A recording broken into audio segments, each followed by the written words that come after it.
सहनावतु सहनौ पुनक्तु सह वीर्यं करवावहै तेजस्विनावधीतमस्तु मा विद्विषावहै। ॐ शान्ति शान्ति शान्तिः। श्रुतिस्मृतिपुराणानाम् आलयं करुणालयं नमामि भगवत्पादं शङ्करं लोकशङ्करम्। शङ्करं शङ्कराचार्यं केशवं बादरायणं सूत्रभाष्यकृतौ वन्दे भगवन्तौ पुनः पुनः। ईश्वरो गुरुरात्मेति मूर्तिभेदविभागिने व्योमवद्व्याप्तदेहाय दक्षिणामूर्तये नमः।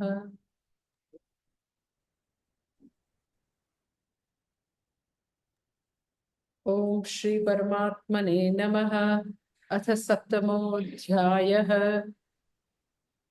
श्री भगवानुवाच मय्यासक्तमनः पार्थ योगं युञ्जन्मदाश्रयः असंशयं समग्रं मां यथा ज्ञास्यसि तच्छृणु।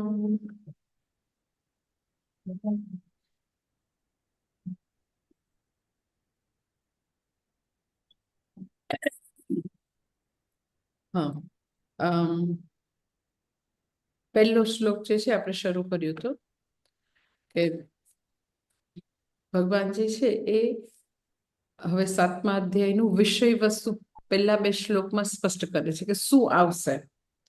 એટલે ભગવાનની એવી ટીચિંગ મેથડ છે કે જે વસ્તુ આવવાની હોય એની બ્રીફ ઇન્ટ્રોડક્શન શરૂઆતમાં આપી દે, જેને પ્રતિજ્ઞા કહેવાય કે હવે આવું હશે. શું હશે તો કે છે, આપણે ગઈ વખતે જોયું હતું કે ભગવાન જે છે એ અર્જુનને કહે છે કે હું યથા સમગ્રમ અસંશયમ મામ જ્ઞાસ્યસી તત્શુણુ, હું મારું તત્વ કાંઈ બી બાકી રાખ્યા વગર સંપૂર્ણપણે કહીશ અને કોઈ તને એમાં ડાઉટ ન રહે, સંશય વિના અને સંપૂર્ણપણે હું કહીશ. પણ એની પહેલા ભગવાન જે છે એ જ્ઞાન માટેની ક્વોલિટીના બે શબ્દ ખૂબ સરસ કહે છે. દેટ ઇઝ મય્યાસક્ત તેન મદાશ્રય. બે શબ્દ કે જે સંપૂર્ણપણે ભગવાનને આસક્ત છે, આસક્તિ કે પ્રીતિ ભગવાનમાં, આશ્રય પણ ભગવાન. મેં તમને ગયા વખતે વાત કરી હતી કે જનરલી આસક્તિ પરિવારમાં હોય, આશ્રય કોઈક બીજી જગ્યાએ હોય. પરિવારની આસક્તિ છે એટલે વ્યક્તિ કોઈક બોસને ત્યાં નોકરી કરે છે, સરકારની નોકરી કરે છે કે કાંઈ બી કરે છે, એટલે આશ્રય બીજો છે પણ આસક્તિ પરિવાર માટે છે. લોકો ભક્તિ કરે તો બી આસક્તિ પરિવાર માટે છે, આશ્રય ભગવાનનો લે. એમ કે હું આટલા વિષ્ણુ સહસ્રનામ કરું છું, હું શ્રીનાથજીના દર્શન કરવા જઈશ, હું રોજ રુદ્રી કરું છું, તો આશ્રય ભગવાનનો લીધો. આવી આવી આવી પ્રેયર કરીશ, આવું આવું આવું હું કરીશ, આવી માનતા છે, આવી બાધા છે, આવી યાત્રા કરીશ, આટલું દાન કરીશ, વોટેવર જે બી જે છે. તો આશ્રય જેવી રીતે શેઠનો લે કે કોઈક બોસનો લે કે કોઈક વેપાર ધંધાનો આશ્રય લે, પણ અલ્ટિમેટલી પૈસા જે છે એ પરિવાર માટે છે, આસક્તિ પરિવારની છે એટલે આ બધું કરે છે. એમ અહીંયા બી તો કે વ્યક્તિ જે છે એ ભગવાન, જે પૂજ્ય સ્વામી જેવું શબ્દ વાપરે કે લગભગ બધા મતલબી ભક્ત છે. મતલબી ભક્ત એટલે શું તો કે ભગવાનને મતલબ માટે સંપર્ક કરે છે, કંઈક મતલબ છે. શું મતલબ તો કે પરિવારની આસક્તિ. સો આઈધર અર્થાર્થી ભક્ત છે ઓર આર્ત ભક્ત છે. તો એની વાત ભગવાન નથી કરતા. ભગવાન એનાથી ખૂબ જ હાયર લેવલનો જિજ્ઞાસુ ભક્તની વાત કરે છે.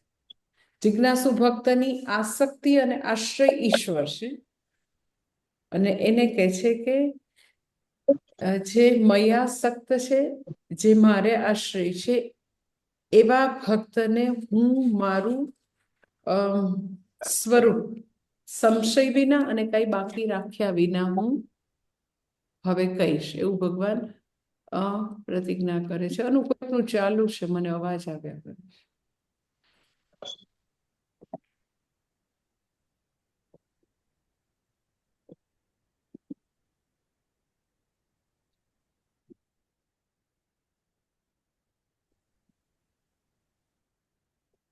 ઓકે, ચેક કરી લેશે. જ્ઞાની જે છે એ સંપૂર્ણપણે ભગવાનને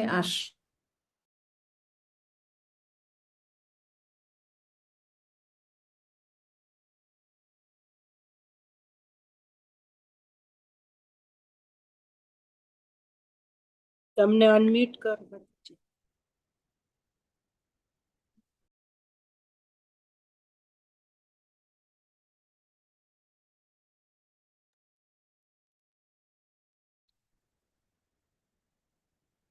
બસ વાંધો નહીં, થઈ ગયું જતું રહ્યું. શું કરવાનું તો કે સાધકે કમ્પેરેટિવલી એવું મદાશ્રય અને મૈયાસક્તપણું પ્રાપ્ત કરવા માટે તો કે બહુ બધી પોતે જ બધું કંટ્રોલ કરી શકે છે, પોતે જ બધી ચિંતા કરે, એની બદલે ગઈ વખતે મેં તમને વાત એ કરી હતી ને, ક્લાસ પૂરો કર્યો હતો, એ વ્યક્તિ જે છે એ ખાલી કર્મ ઉપર ફોકસ કરે અને કર્માધ્યક્ષની ભૂમિકાને સમજે.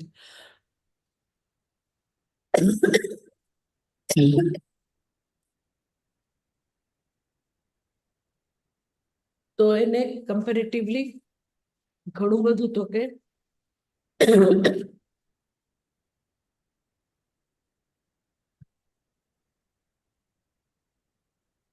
એનો ઈશ્વરને શરણે આવી શકે. અને એવો જે ભક્ત જે છે એને ભગવાન કહે છે યથા સમગ્રમ અસંશયમ મામ જ્ઞાસ્યસી તત્શૃણુ. એટલે ભગવાન કહે છે હું તને મારું સ્વરૂપ કહીશ, સમગ્રમ મામ. હવે ઈશ્વર વિશે સમગ્રમ એટલે શું? તો કે એક વિભૂતિ રૂપ અને એક સ્વરૂપતઃ. ભગવાનને જાણવા એટલે એક ભગવાનનું વિભૂતિ સબલ રૂપ છે એ, અને બીજું તો કે એ વિભૂતિ સબલ રૂપ એકચ્યુઅલી તત્વતઃ કોણ છે, એ બંને વસ્તુ જાણો એટલે કહી શકાય કે સમગ્ર ભગવાનને આપણે પૂરેપૂરા જાણીએ. એટલે ભગવાન પોતાનું સ્વરૂપ બતાવશે, કેવું તો કે વિભૂતિ વાળું સ્વરૂપની બી વાત કરશે, તત્વતઃ પોતે કોણ છે એ બી વાત કરશે. એટલે આદિ શંકરાચાર્યજી ભાષ્યમાં લખે છે કે વિભૂતિ વાળું સ્વરૂપ એટલે શું? તો કે છે યહ ત્વમ એવં ભૂતઃ સન અસંશયમ સમગ્રમ એટલે સમસ્તમ. સમગ્રમ એટલે સમસ્તમ, પૂરેપૂરું. એટલે શું? તો કે વિભૂતિ બલ શક્તિ ઐશ્વર્યાદિ ગુણ સંપન્ન મામ યથા પ્રકારેણ જ્ઞાસ્યસી સંશયમ અંતરેણ એવમ એવ ભગવાન ઇતિ તશૃણુ ઉચ્યમાનમ મયા. એટલે ભગવાન શબ્દ આપણે ઘણીવાર મેં તમને એની વ્યાખ્યા આપી છે કે ભગ અને વાન બે એમાં શબ્દ છે. વાન એટલે વાળા, ભગ એટલે જે ષડભગ નો સમૂહ જે છે એવા જે ભગવાન છે જેની અંદર ષડભગ પૂર્ણ માત્રામાં છે એનું નામ ભગવાન. એટલે ઐશ્વર્યાદિ એટલે સૌથી પહેલી ષડભગની પહેલી ભગ કે ભગ એટલે વિભૂતિ. પહેલી વિભૂતિ છે તો કે ભગવાન જે છે એ સંપૂર્ણ ઐશ્વર્ય જે છે એ ભગવાનનું છે, સંપૂર્ણ શ્રી ભગવાનની છે, સંપૂર્ણ યશ ભગવાનનું છે, સંપૂર્ણ વીર્ય કે બલ છે એ ભગવાનનું છે, સંપૂર્ણ જ્ઞાન ભગવાનનું છે, અને સંપૂર્ણ વૈરાગ્ય. આ 6 ભગ છે. એટલે ભગવાનને જાણવા એટલે આ ષડભગ વાળા ભગવાન જે 6 ભગ 6 વિભૂતિ પૂર્ણ માત્રામાં છે એ ભગવાન છે. એટલે આવા વિભૂતિ સબલ ભગવાનને પણ જાણવાના છે, કારણ કે એને નથી જાણતા એટલે ઇન્વેરિયેબલી આપણે મનુષ્યને ભગવાન બનાવી દેતા હોય.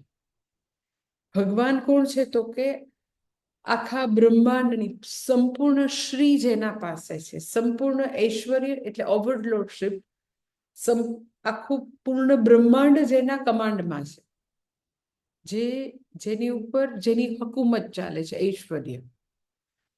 પછી તો કે સંપૂર્ણ યશ, જ્યાં બી જગતમાં યશ છે તો કે ભગવાનનું છે. પછી શક્તિ એટલે બધા રિસોર્સિસ, બલ, બધી સ્કિલ, એ બધું વીર્ય અથવા તો શક્તિમાં આવે.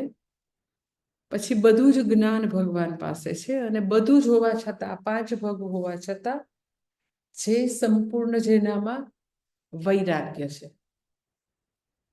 એટલે અર્જુનને ભગવાન કહે છે કે હું તને મારું ઐશ્વર્યાદિ વાળું રૂપ છે એ પણ બતાવીશ, એને પણ તું જાણીશ.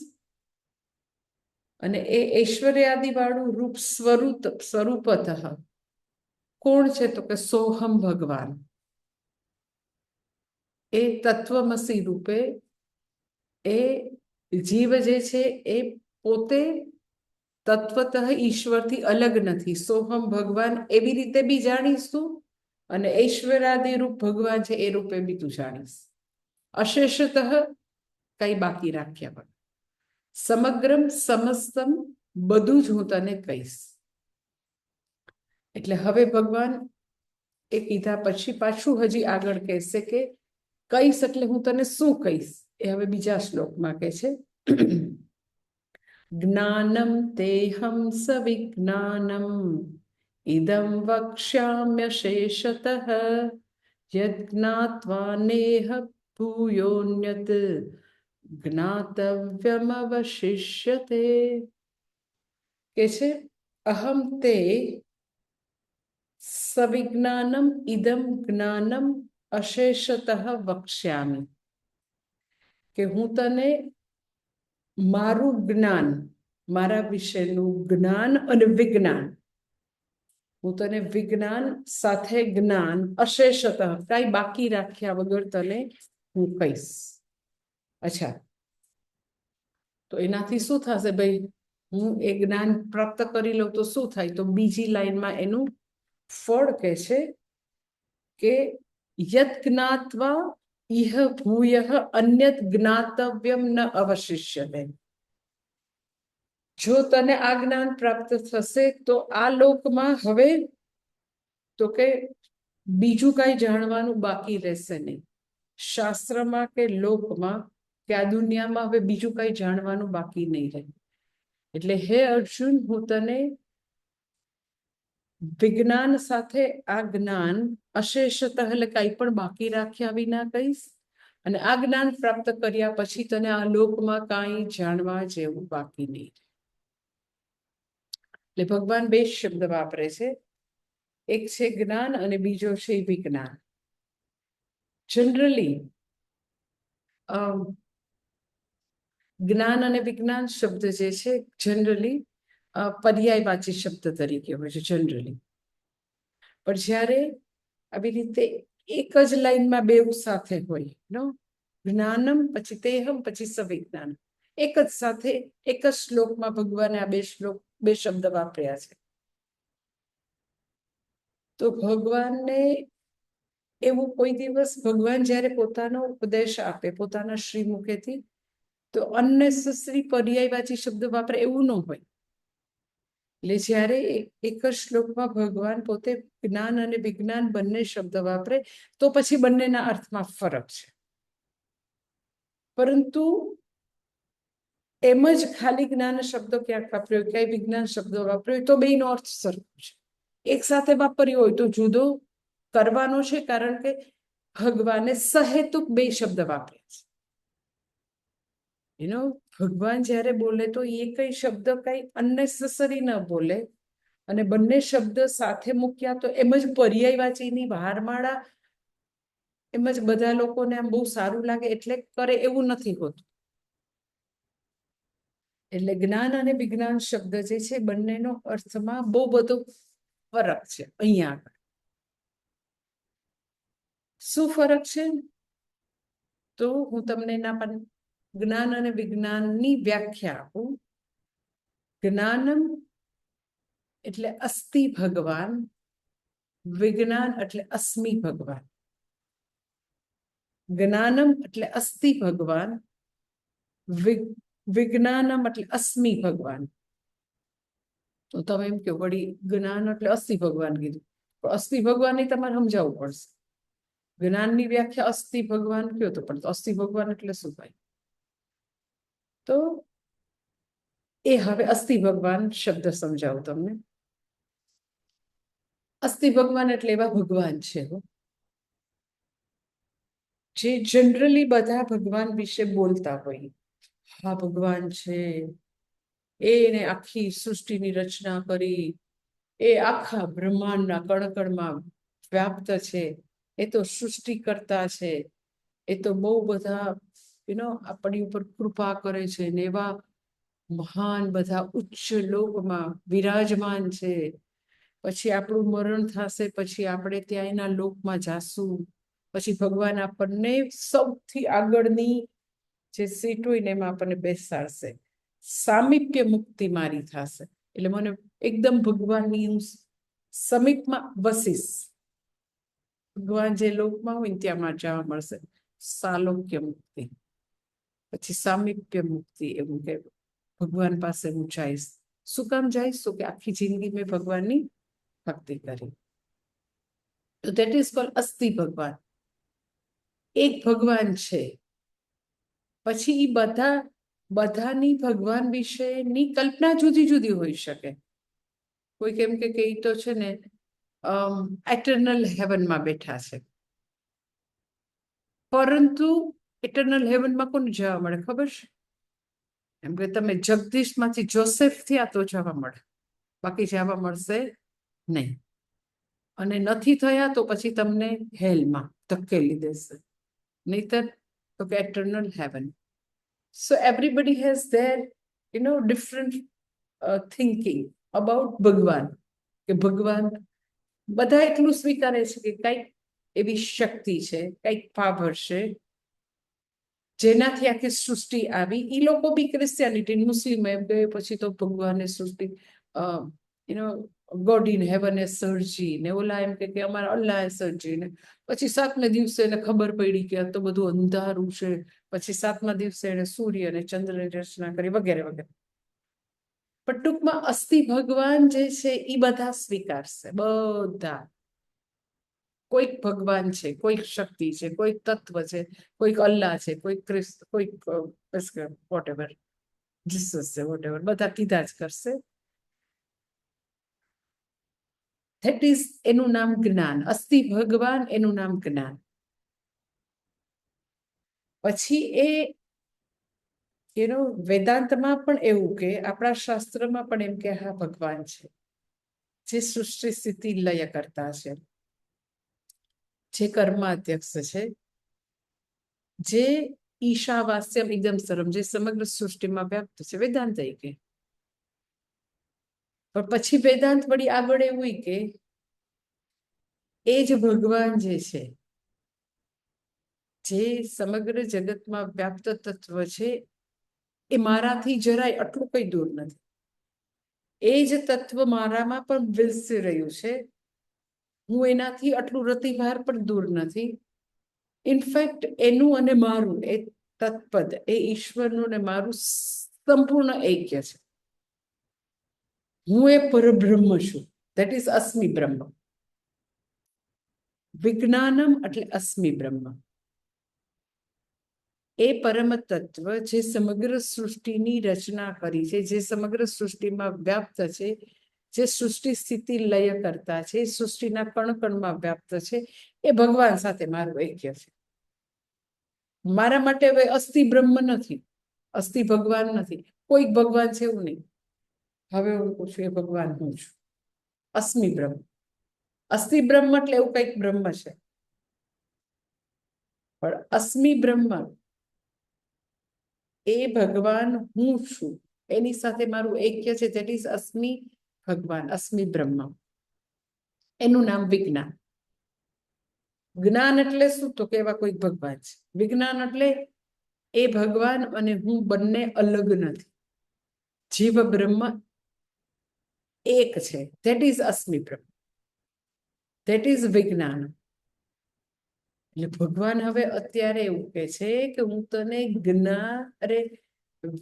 જ્ઞાન જે છે એટલું જ્ઞાન અસ્તિ બ્રહ્મ એવું નહીં કહું, જ્ઞાન વિજ્ઞાન સાથે કહીશ. એ તત્વ હું છું એ રીતે હું તને જ્ઞાન આપીશ. જીવ એવું જાણશે કે એ જીવ જગત અને જગદીશ જે છે એ એક છે, એવી રીતે હું તને કહીશ. હું તને એ તત્વ ક્યાંક દૂર છે એવી રીતે હવે નહીં કહું. એ તત્વ તું છે એવી રીતે કહીશ, તે તું છે એવી રીતે કહીશ. ધેટ ઇઝ વિજ્ઞાન. બધે ખાલી જ્ઞાનની વાત થાય છે કે એવો કોઈ તત્વ છે, એવો કોઈ ભગવાન છે. પણ હું તો તને અસ્મિ બ્રહ્મ, અસ્મિ ભગવાન, એ ભગવાન, એ બ્રહ્મ તત્વ અને હું જરા બી અલગ નથી એવી રીતે જ્ઞાન આપીશ. ઇન અધર વર્ડ, હજી અસ્મિ બ્રહ્મ જે છે હું તમને વધારે ડિફાઇન કરું, વધારે આમ હજી ઝીણું ઝીણું એમાંથી બતાવું એક પોઈન્ટ કે અસ્મિ બ્રહ્મ એટલે આદિ શંકરાચાર્યજી એવું કે છે એના ભાષ્યમાં, જ્ઞાનમ તે તુભ્યમ અહમ સવિજ્ઞાનમ વિજ્ઞાન સહિતમ. એટલે શું? તો કે સ્વાનુભવ સંયુક્તમ ઇદમ વક્ષ્યામિ કથયિષ્યામિ અશેષતઃ કાસ્યેન પૂરેપૂરું તદ્જ્ઞાનમ વિવક્ષિતમ સ્તોતિ શ્રોતુ અભિમુખી વર્ણાય. એ તો બીજું છે. આટલું પહેલા આપણે જોઈએ. એક શબ્દ વાપરે છે સ્વાનુભવ સંયુક્તમ, કે છે કે હું તને એનો અસ્મિ બ્રહ્મ એટલે શું? તો કે હું એ પરબ્રહ્મ છું. અસ્મિ બ્રહ્મ એટલે સ્વાનુભવ સંયુક્તમ એટલે શું? તો કે અપરોક્ષ જ્ઞાન આપીશ. અપરોક્ષ જ્ઞાન આપીશ. તો તમે એમ કે વળી અપરોક્ષ શબ્દ વળી પાછો તમે વળી નવો લાવ્યા. પહેલા તમે એમ કે જ્ઞાન શબ્દ લાવ્યા, પછી અસ્થિ શબ્દ લાવ્યા, પછી અસ્મિ શબ્દ લાવ્યા, પછી વળી તો કે અપરોક્ષ શબ્દ વાપ. તો અપરોક્ષ શબ્દ તમારે એકદમ સમજવાનું છે. અપરોક્ષ જ્ઞાન હું તને આપીશ. અપરોક્ષ જ્ઞાન એટલે વિજ્ઞાન, એટલે અસ્મિ બ્રહ્મ. અપરોક્ષ જ્ઞાન એટલે શું? આ બધું હું જે કહું છું એ એક જ વસ્તુને હું તમને વધારે ડિફાઇન કરું છું, વધારે ઇઝી કરીને સમજાવું છું. જુદું જુદું નથી કહેતી. વિજ્ઞાન કયો, અસ્મિ બ્રહ્મ કયો, અપરોક્ષ જ્ઞાન કયો, બધું એક જ. અપરોક્ષ જ્ઞાન એટલે શું? તો હું તમને એના માટે તમે જાણો છો એ જ શબ્દ સમજાવું કે એક તમને પ્રત્યક્ષ જ્ઞાન શબ્દ ખબર છે. પ્રત્યક્ષ એટલે શું? તો કે આપણે આંખથી જોઈએ છે. તમે અત્યારે મને જોઈ રહ્યા છો, હું તમને જોઉં છું સ્ક્રીનથી. તો દેટ ઇઝ કે તમે અહીંયા રૂબરૂ બેઠા હો તો બધા જોવે છે એકબીજાને. ટેબલ જોવે, ખુરશી જોવે છે, એસી જોવે છે. તો દેટ ઇઝ પ્રત્યક્ષ જ્ઞાન. પ્રત્યક્ષ જ્ઞાન એટલે ઇન્દ્રિય ગોચર. આંખથી જ્ઞાન થાય, કાનથી શબ્દનું જ્ઞાન થાય, ત્વચાથી સ્પર્શનું જ્ઞાન થાય. એટલે જે બી ઇન્દ્રિયો વડે થતું જ્ઞાનને પ્રત્યક્ષ જ્ઞાન કહેવાય. પછી બીજું જ્ઞાન, એક પ્રત્યક્ષ શબ્દ છે, પછી બીજો પરોક્ષ શબ્દ છે. પરોક્ષ એટલે શું? તો કે ઇન્દ્રિય સીધી સંપર્કમાં નથી. એમ કે હું એમ કહું કે ત્યાં આગળ છે ને દિલ્હીમાં, તમને ખબર છે એક હોટલમાં એટલો બધો ધુમાડો નીકળતો હતો ને, માલવ્ય નગરમાં, તો પાડોશીઓ એટલો ધુમાડો જોયો ને તો બિચારા બધા ને ખબર પડી કે શું બહુ મોટી અંદર આગ લાગી છે. તો બિચારા બધા એટલા નેબર સારા હતા બધા ત્યાં આજુબાજુ, એટલા બધા એ લોકોએ મેટ્રેસ પાથરી દીધી ને બિચારા બધા લોકોને રેસ્ક્યુ કરવાનું ટ્રાય કર્યું. પણ એ લોકોએ આગ જોઈ નથી. એ લોકોએ શું જોયું? તો કે એના ઘરમાંથી તો કે આવી ભંગાર હોટલમાં શોર્ટ સર્કિટ થવાથી આટલો ધુમાડો થયો, ધુમાડો જોયો. તો એના ઈ લોકોને સીધી રીતે આગ દેખાતી નથી, પણ ધુમાડો દેખાય છે. તો ધુમાડાથી ઈ લોકોએ અનુમાન કરી લીધું કે ત્યાં જરૂર આગ લાગી છે, તો બિચારા લોકોને રેસ્ક્યુ કરો. એટલે એ જે છે અનુમાન વગેરે પ્રમાણજન્ય જ્ઞાન જે છે એને પરોક્ષ જ્ઞાન કહેવાય. સીધી આગ નથી દેખાતી, પણ એ પણ તો કે એક પ્રમાણ છે, જ્ઞાન પ્રાપ્ત કરવાનું સાધન છે. કારણ કે કાંઈક તો દેખાય છે, તો એ કાંઈક દેખાય છે એના ઉપરથી લોકો અનુમાન કરે છે. તો એ પણ એક જ્ઞાનનો પ્રકાર છે, પણ એ કેવો છે તો કે પરોક્ષ જ્ઞાન. એક સીધે સીધું દેખાય છે કે લોકો કૂદે છે, એ સીધે સીધું દેખાય છે. એક તો કે ધુમાડા ઉપરથી લોકો અનુમાન કરે છે. સીધે સીધા મનુષ્યનું જો તો પ્રત્યક્ષ કે બિચારા હેરાન થાય છે. ધુમાડો જોઈને એ લોકો ડિરાઈવ કરે છે કે ત્યાં આગ લાગી હશે, તો દેટ ઇઝ અનુમાન. તો એક ને પ્રત્યક્ષ શબ્દ વાપરીએ, એકને આપણે પરોક્ષ શબ્દ વાપરીએ, પરોક્ષ જ્ઞાન. અને ત્રીજો શબ્દ છે અપરોક્ષ જ્ઞાન. પ્રત્યક્ષ સીધું ઇન્દ્રિયના સંપર્કમાં, પરોક્ષ તો કે સીધું ઇન્દ્રિયના સંપર્કમાં નથી, કાંઈક ઇન્દ્રિયના સંપર્કમાં છે, એની ઉપરથી તમે ઇન્ફરન્સનો ઉપયોગ કરો છો, તમારા લોજિકનો ઉપયોગ કરો છો કે આવું હોય ને તો જ આમ. એમ કે ધારો કે કોઈ જગ્યાએ ખૂબ જ વૃક્ષો જે છે, આટલી ગરમીમાં ખૂબ જ તમે જમીનમાં તિરાડ પડેલી ને ખૂબ જ સુકાયેલું જુઓ, તો તમને ખબર પડે ને કે અરે રે આ એરિયામાં તો વરસાદ નથી લાગતો અને અહીંયા પાણી નહીં હોય, લોકો બધા વૃક્ષો કેવા સુકાય છે. હમણાં જ મને કોઈ કહેતું હતું, એ લોકો ઘણું બધું પ્લાન્ટેશન કરે છે, તો કેટલું બધું અમે અત્યારે પરેશાન છીએ, પાણી નથી, એટલે અમારા બધા પ્લાન્ટેશન કરેલું છે જે શહેરમાં ટ્રી ગાર્ડમાં, તો કે બધા સુકાવા માંડ્યા. અને બધા લોકો અમને પીક મોકલે, તમારા વૃક્ષો સુકાય છે, તમારા વૃક્ષો સુકાય છે. તો સુકાય છે એટલું દેખાય છે, એની ઉપરથી અનુમાન શું છે તો કે એ લોકો પાણી પાતા નથી. એટલે એક શબ્દ પ્રત્યક્ષ થયો, બીજો શબ્દ તો કે પરોક્ષ, પણ ત્રીજો શબ્દ છે ધેટ ઇઝ અપરોક્ષ, કે જે પ્રત્યક્ષ પણ નથી, પરોક્ષ પણ નથી. તો પછી શું કહેવાય? અપરોક્ષ એટલે શું? તો અપરોક્ષ એટલે હવે તમે બરાબર સમજો. અપરોક્ષ તમે અપરોક્ષાનુભૂતિ પુસ્તકનું નામ બી, ગ્રંથનું નામ બી સાંભળ્યું હશે, અપરોક્ષાનુભૂતિ. તો જે પ્રત્યક્ષ પણ નથી, પરોક્ષ પણ નથી, અપરોક્ષ એટલે શું? પણ તો કે જે પંચ પ્રમાણ દ્વારા ક્યારેય પામી શકાય નહીં. એટલે એનો અર્થ એવો કે ભગવાન જે છે એ ક્યારેય આંખનો, કાનનો, ત્વચાનો, અનુમાનનો, તર્કનો, એવો લોજિકનો એવો વિષય નથી બનવાનો. અપરોક્ષ એટલે શું? તો કે જે ક્યારેય એટલે ક્યારેય આપણા જાણીતા પંચ પ્રમાણ દ્વારા જે ક્યારેય પામી ન શકાય, ધેટ ઇઝ અપરોક્ષ. જાણીતા પ્રમાણ એટલે કયા? તો કે જાણીતું પેલું પ્રત્યક્ષ છે, આંખથી જોવો. કોઈક મને ખબર નહીં, એના આપણા આમ સત્સંગમાં નથી આવતા, પણ એ એક બેન મને બહુ કેટલી વાર એને કીધું, સા 10મી 12મી વાર, કે મને તો માતાજી છે ને આમ એકદમ સિરિયસલી, કે મને છે ને આમ એકદમ સ્મેલ આવે, કે તમે આવવાનું તો મને એમ કે એકદમ ચંદનની સુગંધ આવવા માંડે, કે માતાજી આજ તો આવશે. અને એમ કે મને સ્મેલ એવી એટલી સરસ ફ્રેગ્રન્ટ આવવાનું શરૂ થાય, એટલે મને એવું થાય કે મને માતાજી બોલાવે છે, એટલે મારે જવાનું. પછી કંઈક એમ કે સમ એના લાઈક એવું એક બનવાની હોય કોઈ ઘટના, જેમ કે મને પછી ભગવાન છે ને એમ એવું બતાવે, એવી સ્મેલ આવે, એવી વિચિત્ર, કે હવે કંઈક એવી વસ્તુ ઘટવાની છે, આમ થવાનું છે. એટલે એમ કે ભગવાન છે, મને જે સ્મેલ આવે છે ને આવી ચંદનની સરસ, પછી આવું આવી દિવ્ય સુગંધ આવવા માંડે, વેરી વેરી સિરિયસ, કે જરાય પેલું નહીં. એટલે મારું કહેવાનું છે કે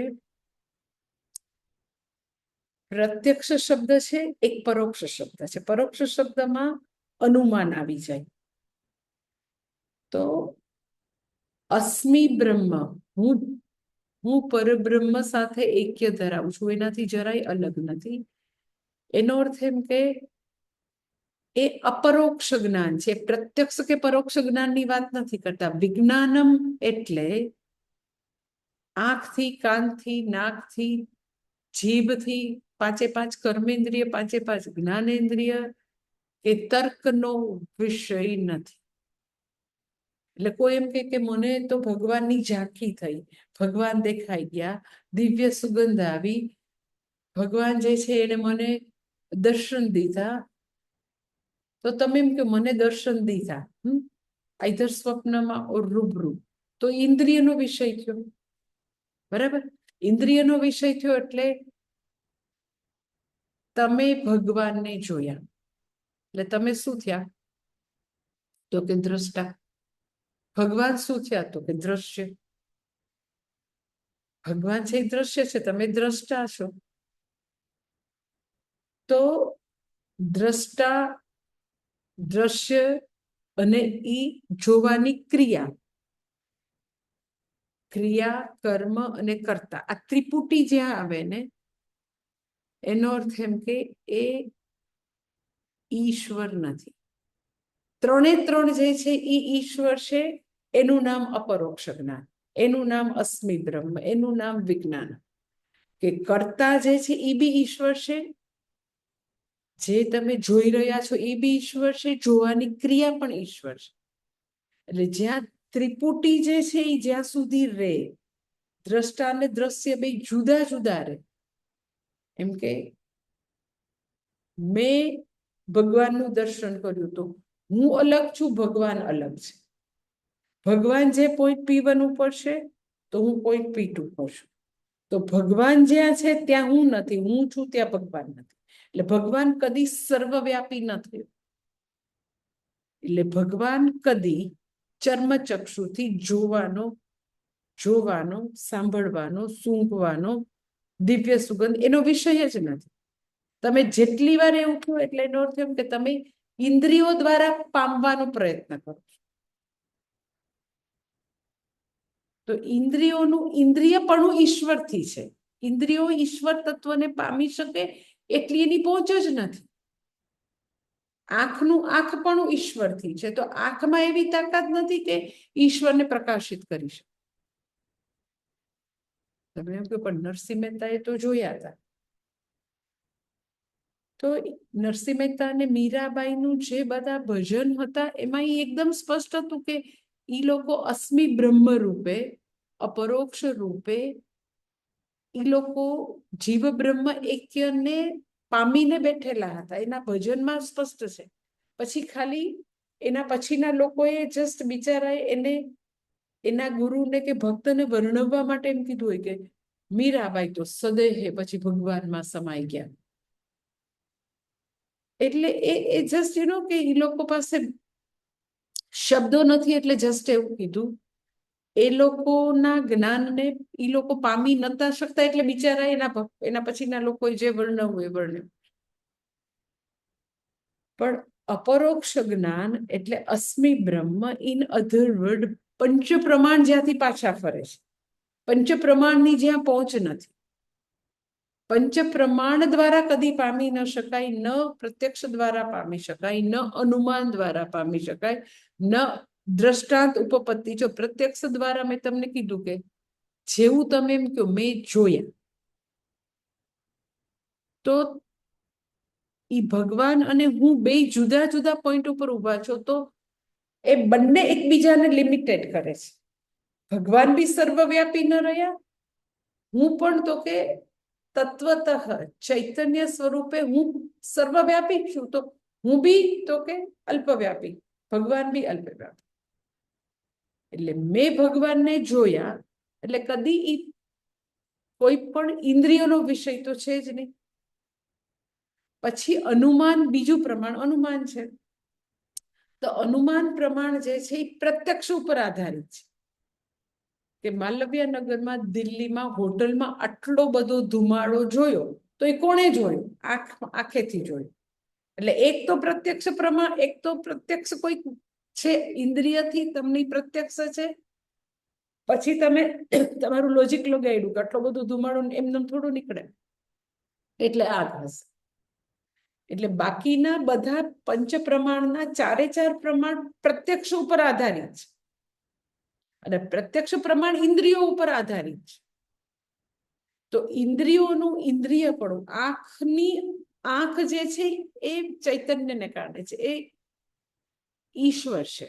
આંખની આંખ, કાનનો કાન, જે કેનો ઉપનિષદમાં શ્રોત્રસ્ય શ્રોત્ર મનસો મનો યત, મનનું પણ મન છે. એટલે પંચ પ્રમાણની પહોંચ નથી. બીજા શબ્દોમાં હજી આગળ કહું તો એ બે શબ્દ બી તમારે યાદ રાખવાના છે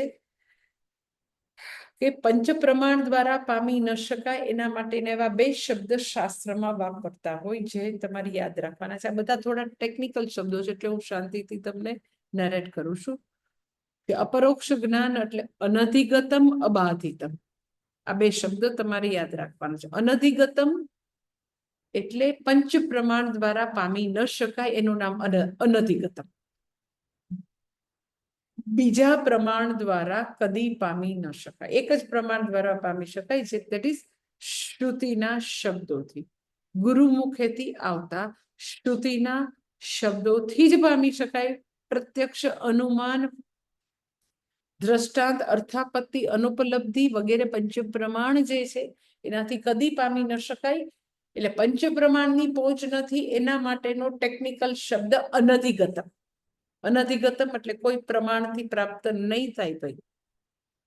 અને બીજો શબ્દ છે વિજ્ઞાનમ માટે, કે પછી અસ્મિ બ્રહ્મ માટેનો બીજો શબ્દ છે, ઓર અપરોક્ષ જ્ઞાન માટેનો શબ્દ. અપરોક્ષ જ્ઞાન એટલે કેવું જ્ઞાન? તો કે અબાધિતમ જ્ઞાન, એટલે જેને નિગેટ ના કરી શકે, જેને ક્યારે એટલે ક્યારેય તમે એનો બાધ ન થઈ શકે, નિષેધ ન થઈ શકે. એટલે દેટ ઇઝ અનધિગતમ, અબાધિતમ, એનું નામ વિજ્ઞાનમ. વિજ્ઞાન એટલે કદી પંચ પ્રમાણ દ્વારા પ્રાપ્ત ન થઈ શકે, અને એવું જ્ઞાન કે જેનો કદી નિષેધ ન થઈ શકે, જેનો બાધ ન થઈ શકે.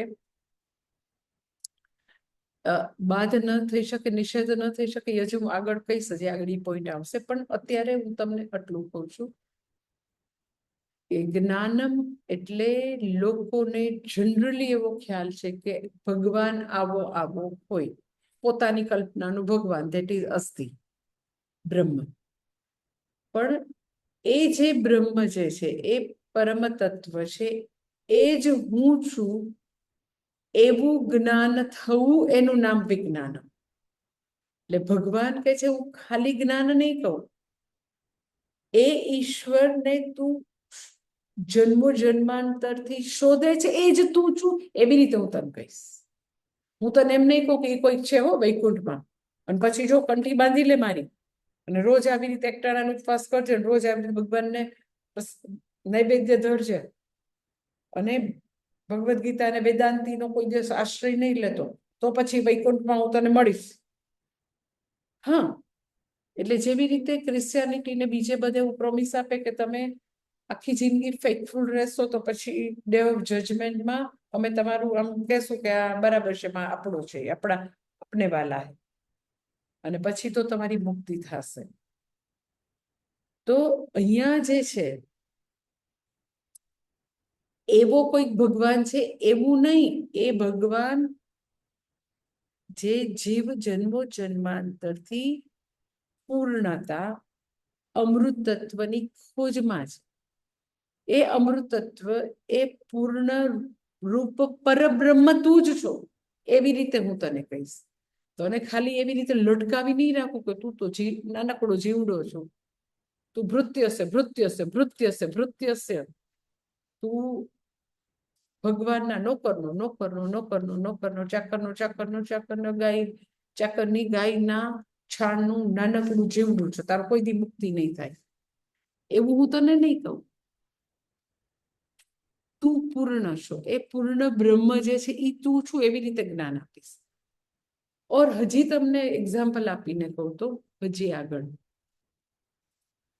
કે તરંગ જે છે એનો સમુદ્રની અંદર તરંગ એટલી બીજી મોટી મોટી તરંગથી બિચારી એટલી બધી વારે વારે અથડાતી હોય ને, અહીંથી અહીંયા ફેંકાય ને અહીંથી અહીંયા ફેંકાય, કારણ કે મોટી મોટી તરંગ એને એટલા પુશ કરે, એટલા ધક્કા મારે ને, એટલે એ બિચારી તરંગ નાનકડી જે છે ને આમ સમુદ્ર દેવતાને પ્રેયર કરે, ત્રાહિમામ પાહિમામ, એટલે ભજન કહીને રક્ષમામ મહેશ્વરી રાજેશ્વરી માં રક્ષ રક્ષ રક્ષ ત્રાહિમામ પાહિમામ ગણપતિ, બધા ભજન ગાતા હોય ને, એટલે આ બિચારી તરંગ બી બીજી બધી મોટી સર્ફ મોટી તરંગ આવીને હેરાન કરે ને, એટલે બિચારી સમુદ્ર દેવતાને પ્રેયર કરે છે, ત્રાહિમામ પાહિમામ. એટલે જ્યારે તરંગ બીજા બધા સંજોગોથી ત્રસ્ત ને દુઃખી થઈને ત્રિવિધ તાપથી તપતી તપતી ત્રાહિમામ પાહિમામ પોકારે ને, that is called જ્ઞાન અસ્તિ બ્રહ્મ.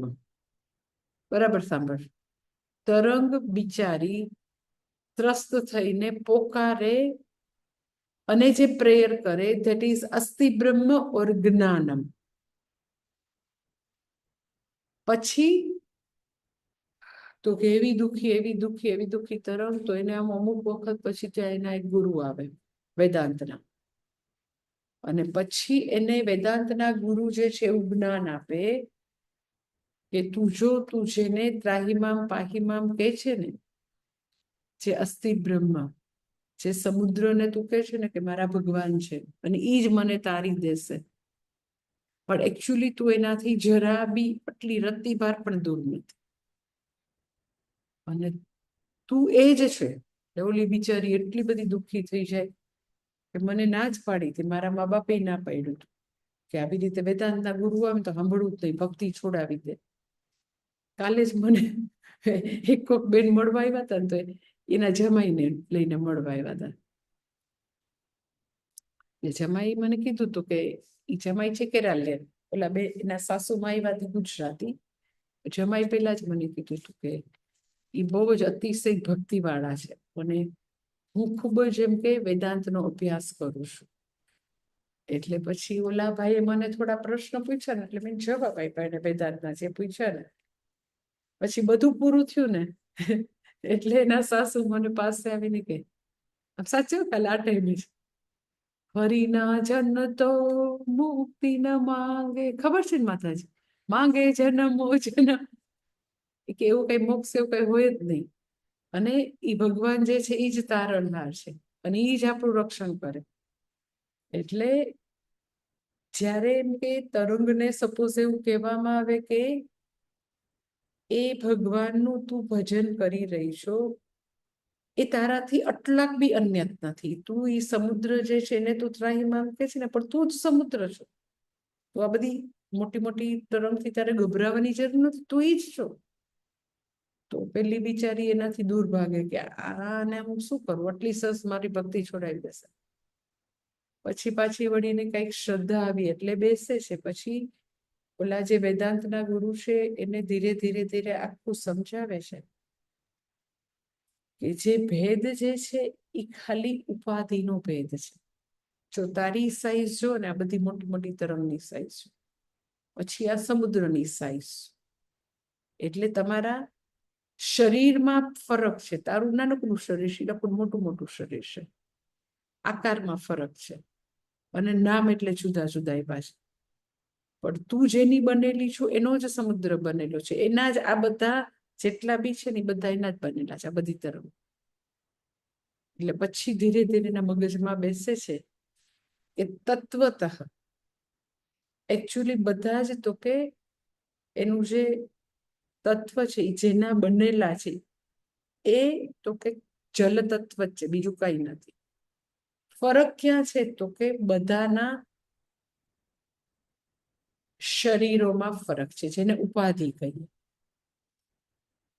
કે આ એ વાત તો સારી, ઉપાધિમાં ખાલી ફરક છે, તત્વતઃ તો અમે બધા એક જ છીએ, એટલું માને છે. પછી આગળ કે છે કે સારું, એ ઉપાધિ જે છે ને એ શું છે આપણે જોયું, કે તું કોને નાની અને મોટી તરંગ કે છે ને કોને સમુદ્ર કે છે, મને બતાવતું. તો એ એકદમ કન્ફ્યુઝ થઈ જાય છે. તો કે વાત તો સાચી છે, ખાલી આપણે વ્યવહાર માટે નામ આપ્યું કે આને તરંગ કહેવાય ને આને સમુદ્ર કહેવાય. એકચ્યુઅલી તો કે એ જે છે એ ક્યાં છે, તો ખાલી જીવવું પડશે. એકચ્યુઅલી એવું તો કઈ છે નહીં. એટલે હવે ઈ તરંગ ધીરે ધીરે ધીરે ધીરે ક્લાસ ભરીને એનલાઇટન તરંગ થઈ ગઈ. અને હવે ઈ તરંગ એવું કહેવા માંડી કે હું જ સમુદ્ર છું, ધેટ ઇઝ વિજ્ઞાન. પહેલા જયારે એમ કહેતી હતી કે ત્રાહિમામ પાહિમામ, એ જે છે સમુદ્ર ઈ મારા ભગવાન છે, ધેટ ઇઝ જ્ઞાનમ. અને હવે હું સમુદ્ર છું એમ કે ધેટ ઇઝ વિજ્ઞાન. હવે હું સમુદ્ર કે એટલે ઈ કઈની એરોગન્ટ છે એવું છે નહીં. એ જે છે એ હવે ખરેખર સત્ય મિથ્યા શબ્દને સમજે છે. એ તરંગ શબ્દ અને ઈ સાઈઝ જે છે ઈ મિથ્યા છે, ખરેખર એવું કઈ નથી. એ ખરેખર તો કે જીવવું પડશે. વાચા રંભણમ હિ વિકારો નામધે. એ ખાલી એમ જ છે, આપણે ખાલી વ્યવહાર ચલાવવા માટે એવા શબ્દો યુઝ કર્યા છે. સો ત્રાહિમામ કેતી તરંગ ને ઈશ્વર વિષય જ્ઞાન છે એવું કહેવાય, પરંતુ હું સમુદ્ર છે એવું કહેનારી તરંગને પાસે હવે વિજ્ઞાન છે, સ્વાનુભવ સહિતનું જ્ઞાન છે, ધેટ ઇઝ વિજ્ઞાન. સ્વાનુભવ સહિત એ ઈશ્વર જે છે એ સમુદ્ર હું છું. એટલે જ્યારે બી આપણને એવું થાય ને કે મારે ભગવાનની પાસે જવું છે, ભગવાનને જોઈ લેવા છે, ભગવાનનો સાક્ષાત્કાર કરી લેવો છે, ભગવાનને ફીલ કરવા છે, ભગવાન પાસે પહોંચી જવું છે, ભગવાન કેમ દેખાતા નથી. તો પહેલી વસ્તુ કે જેટલી વાર તમે એવું કહેશો ને કે મારે જોવા છે, મારે ફીલ કરવા છે, મારે એની પાસે પહોંચવું છે, જો તમે પહોંચવું છે એવું કહો એટલે શું થાય કે તમે એને એવું માનો છો કે અત્યારે અહીંયા આસપાસ તો છે જ નહીં. હા, મરણ પછી પહોંચશો. પછી જો તમે એમ કહો કે મનને અનુભવ કરવો છે, તો સર્વ અનુભવો છે એ ભગવાન છે, એ તમને દેખાતું. સર્વ અનુભવ ભગવાન છે. એક પણ અનુભવ ઈશ્વરથી અન્ય તો હોય જ ન શકે. તમે એમ કહો કે અત્યારે શ્રવણનો અનુભવ છે એ ભગવાન નથી, હું રસોઈ કરું છું એ ભગવાન નથી, હું કચરો વાળું છું એ ભગવાન નથી, એનો અર્થ એમ કે ઘટઘટવાસી નથી, બધે વ્યાપ્ત નથી, એવું થયું ને. એટલે જ્યાં સુધી એને આપણે પરોક્ષ રૂપે પ્રત્યક્ષ રૂપે જોવાનો, અનુભવવાનો, પામવાનો પ્રયત્ન કરો છો, ધેટ ઇઝ ઓલ જ્ઞાનમ. અપરોક્ષ એટલે શું, તો કે એ બસ પંચપ્રમાણ જ્યાં ખરી પડે. તમને ખબર છે પંચપ્રમાણનો વિષય જ નથી, એ વેદાંત દ્વારા સમજવાનો વિષય છે, એમનેમ નહીં. ગુરુ મુખેથી શ્રુતિના શબ્દોને સમજો તો તમને ખબર પડે કે ક્યારે એટલે એક પણ ક્ષણ એવી નથી કે હું એનાથી દૂર છું. એમ કે ખરેખર એવું છે કે તમે ચાહો ને કે મારે ભગવાનને હટાવી દો, હવે જોતો જ નથી, તો બી તમને દૂર કરી શકો. એટલો બધામાં એ વ્યાપ્ત છે, આપણા જીવનના એક એક પાસામાં ભણાયેલો છે, એ સમજવાનું છે. ઇઝ એક્ઝેક્ટલી લાઈક, છેલ્લું તમને એક્ઝામ્પલ આપીને પૂરું કરું, ઇઝ એક્ઝેક્ટલી લાઈક કે કર્ણ જે છે એ કૌંતેય જ છે, એને સમજવાનું છે. એ જન્મ્યો તે દિવસની એના એક એક સેલ છે એ કૌંતેય જ છે, કુંતીનો જ દીકરો છે, પરંતુ જ્ઞાનના અભાવથી એ હંમેશા કૌંતેયપણું પ્રાપ્ત કરવા પ્રયત્ન કરતો તો, રાધેયપણું દૂર કરવા. આપણે જીવપણું દૂર કરવા અને ઈશ્વરપણું પ્રાપ્ત કરવા. પણ તમે ચાહો તો એ જીવપણું તમે મેળવી નથી શકવાના, ઈશ્વર તત્વને ખસેડી નથી શકવાના, કારણ કે આખા બ્રહ્માંડના કણકણમાં વ્યાપ્ત છે. તો મારા સમગ્ર કાર્યકરણ સંગાત, શરીર, મન, બુદ્ધિ, ઇન્દ્રિય બધે વ્યાપ્ત છે. એટલે ઋષિકેશના મહાત્મા એમ કે વો ખીચોખીચ ભરા હૈ, એઝ એ ચૈતન્ય તત્વથી એ આખા બ્રહ્માંડમાં ખીચોખીચ છે. તમે એને કેવી રીતે ખસેડી શકો? Is matter of our awareness. આપણે એને જાણીએ છીએ, એની હાજરી તમે સમજો છો કે ક્યાંય એટલે ક્યાંય દૂર નથી. એટલે આખા વેદાંતમાં એ છે, એ સમજવાનું છે કે હંમેશા છે. જેમ કર્ણને કૃષ્ણ ભગવાન આવીને કે ભાઈ તું જેને શોધે છે ને એ તું જ છો. જે આમ સીધી સાદીમાં ભાષામાં ઓલા વેદાંત એમ કે ગોતે પોતે એવું કે જે શોધી રહ્યો છે એ પોતે જ છે. એટલે એ કદી એટલે જેટલી વાર વ્યક્તિ એવું કે મારે જોવું છે, તો એટલી વાર એ ઉલટાનું ભગવાનથી પોતાનું એઝ સો મેન્ટલી ડિસ્ટન્સ કરે છે. ડિસ્ટન્સ તો કરવાની તાકાત જ નથી. જેટલી વાર કૌંતે મીન્સ કર્ણ શોધી રહ્યો છે, એટલી વાર એને કન્ક્લુડ કરી દીધું કે હું કૌંતેય નથી. એટલે જેટલી વાર ભગવાનને શોધી રહ્યા છીએ, એટલી વાર આપણે કન્ક્લુડ કરી દીધું છે કે હું ભગવાન નથી. હા, ઉપાધિ ભેદ છે. ભગવાનની માયા સબલ ઉપાધિ છે, જીવની નાની ઉપાધિ છે. જેમ તરંગની નાની ઉપાધિ છે, આટલું નાનું એનું કદ, આટલું કદ, આટલું પાણી, આટલું કદ મીન્સ કે આટલું એનું રૂપ, આકાર, અને એને નામ આપ્યું તરંગ. પેલાનું મોટી ઉપાધિ અને મોટું કદ, એને નામ આપી દીધું સમુદ્ર.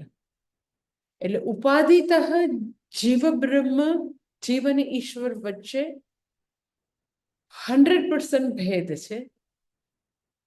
તત્વતઃ ચૈતન્ય રૂપે જરા બી ભેદ નથી. એટલે જ્યારે આપણે એવું કહીએ કે હું પરબ્રહ્મથી અન્યત નથી, હું જ પરબ્રહ્મ રૂપ છું, તો ધેટ ઇઝ અસ્મિ બ્રહ્મ, ધેટ ઇઝ વિજ્ઞાનમ. અને વ્યક્તિ એવું કે હું મારે કોઈક એવા ભગવાન છે, મારે ત્યાં એ પામવાના છે, ધેટ ઇઝ અસ્તિ બ્રહ્મ.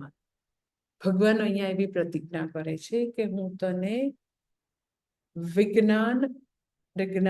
વિજ્ઞાન સાથે કહીશ, અને જાણીને પછી કઈ જાણવાનું રહેશે નહીં. એવી રીતે હું તને વર્ણન કરીશ. બાકી આપણે કાલે જોઈશું. ઓમ પૂર્ણમદ પૂર્ણમિદં પૂર્ણાત પૂર્ણમુદચ્યતે પૂર્ણસ્ય પૂર્ણમાદાય પૂર્ણમેવાવશિષ્યતે. ઓમ શાંતિ શાંતિ શાંતિ. હરિ ઓમ. શ્રી ગુરુભ્યો નમઃ. હરિ ઓમ. કાલે 7 વાગે.